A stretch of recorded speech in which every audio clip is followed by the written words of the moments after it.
আর কোন নেতৃত্ব গ্রহণ করার সুযোগ কি আছে? সুযোগ নাই। কার পিছনে যাবেন? তারা হয় ফ্যাসিস্ট। আমি এই উদাহরণটা দিই, বাংলাদেশের সবচেয়ে সিংহভাগ মানুষ আওয়ামী লীগ বিএনপি করে, কিন্তু সময়ের ব্যবধানে আজকে শেখ মুজিবের অবস্থানটা কোথায়? গোটা দেশে মূর্তি দিয়ে শেখ মুজিবকে সম্মানিত করতে গেছে, আজকে সেই মূর্তি শেখ মুজিবের সবচেয়ে অসম্মানের কারণ হয়ে গেছে। ঠিক কি? শেখ মুজিবের গলায় দড়ি লাগিয়ে যেভাবে করেছে, আমরা এমনটিকে আমরা সমর্থন করি না, কিন্তু শেখ হাসিনা নিজেই তার চরম তার বাবার পরিণতি করার জন্য শেখ হাসিনা সবচেয়ে বড় দায়ী। ঠিক কি? গোটা দেশের বড় বড় সেই ব্রিজের সামনে, সকল উপজেলার সামনে শেখ মুজিবের ছবি টাঙিয়ে দিয়ে ইসলামের বিরুদ্ধে নতুন এক ষড়যন্ত্রে মেতে উঠেছে শেখ হাসিনা। ঠিক কি?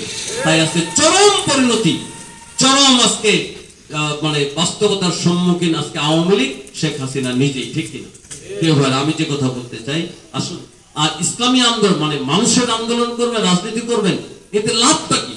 যে চোখ দিয়ে দুনিয়াকে দেখছেন, যে হাত পা ব্যবহার করে দুনিয়াতে রেজেক্ট খোঁজ করছেন, বা সমস্ত নিয়ামত আল্লাহ গ্রহণ করে যেভাবে আপনি এই দুনিয়াতে জীবনযাপন করছেন, আখিরাতে পাড়ি জমাবেন, বলুন তো এখানে অন্য কোনো মানুষের কোনো ক্ষমতা আছে?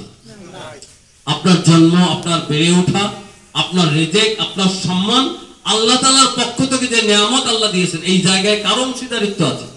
অন্য কোনো দল করলে আপনার রিজিক বাড়িয়ে দেওয়ার ক্ষমতা কি অন্য দলের আছে? অন্য কোনো রাজনীতি করলে আপনার সম্মান বাড়িয়ে দেওয়ার ক্ষমতা কি আছে? প্রিয় ভাইরা, এটাই যদি হয়ে থাকে, তাহলে আমরা কেন আল্লাহ রাসূল বাদ দিয়ে অন্য কোনো রাজনীতি গ্রহণ করবো? সুতরাং বুক ফুলে শুকরিয়া আদায় করে আল্লাহর দ্বীন প্রতিষ্ঠার আন্দোলনে আগামীতে বলিষ্ঠ ভূমিকা রাখার জন্য কি আপনারা রাজি আছেন? রাজি আছেন আপনারা? এই দেশে অনেক সংগঠন দেখেছে, অনেক নেতৃবৃন্দ দেখেছে, একদল অনেক বড় সম্মানের আসনে তাকে মনে করে জাতির পিতা, অনেক বড়, আর একদল জাতির সবচেয়ে বড় শত্রু মনে করে। ঠিক কিনা? কি মনে করে না? এই ছোট্ট বাংলাদেশে কোন একক নেতৃত্বকে কি সবাই গ্রহণ করেছে? গ্রহণ করে আর একদল হুসাইন মোহাম্মদ এরশাদ, রংপুরের মানুষ পাগলের মতো তাকে নেতা বানিয়েছে, কিন্তু গোটা জাতি বিশ্ব জানে সে একজন বড় শহীদ আছে।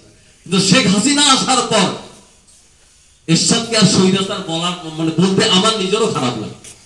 শেখ হাসিনার চেয়ে বড় স্বৈরাচার শুধু বাংলাদেশে নয়, পৃথিবীর ইতিহাসে বর্তমান সময়ে শেখ হাসিনার চেয়ে বড় স্বৈরাচার বাংলাদেশ নয়, সারা পৃথিবীতে বোধহয় আর দ্বিতীয়। সুতরাং এই সমস্ত দল বাদ দিয়ে আল্লাহ তাআলা আমাদের নতুন এক জায়গায় আল্লাহ নিয়ে এসেছেন। সুতরাং এই রাজনৈতিক মানে ভূমিকার মাধ্যমে, ধর্মীয় চর্চার মাধ্যমে আমাদের এই রাজনীতিটা, এই যে অফিস করা হয়েছে, আমাদের সম্মানিত ডাক্তার ভাই বললেন যে আমরা পাশের রুমে আমরা একটা লাইব্রেরির ব্যবস্থা করব। আপনারা আসবেন, এখানে লাইব্রেরিতে ইসলামী সাহিত্য পড়বেন, কোরআন হাদিস পড়বেন, এখানে গল্প করবেন। আল্লাহ তাআলা এই সময়টাকে আল্লাহ তাআলা ইবাদত হিসেবে কবুল করবেন ইনশাআল্লাহ। সুতরাং এখানে আসবেন, দ্বীন সম্পর্কে জানার সুযোগ হবে, দায়িত্বশীলদের সঙ্গে বসবেন, ইসলাম সম্পর্কে জানার সুযোগ হবে, আখিরাতের মুক্তির ঠিকানা আপনারা খুঁজে পাবেন।